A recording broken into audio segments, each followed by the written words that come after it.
গাছের সাথে পর গাছা বন্ধুত্ব হলে পরিবেশ নষ্ট। আর কিছু বলতে চাই না, শুধু হুঁশিয়ার করে দিতে বলে চাই, কিসের ইঙ্গিত বহন করছেন আপনারা?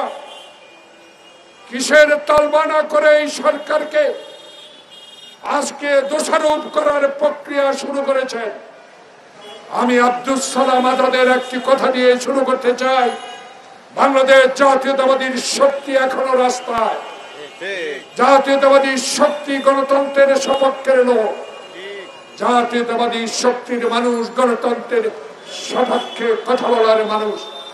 তাই আজকে আমরা আপনাদেরকে অভয় দিতে পারি, এই সরকার ডক্টর প্রফেসর মোহাম্মদ ইউনূস বাংলাদেশের একজন গ্রহণযোগ্য ব্যক্তি। সেদিন জুলাই আগস্টের বিপ্লবের পরে জনগণ, ছাত্র জনতার বিশ্বাস নিয়ে আপনাকে এই দায়িত্ব দেওয়া হয়েছে।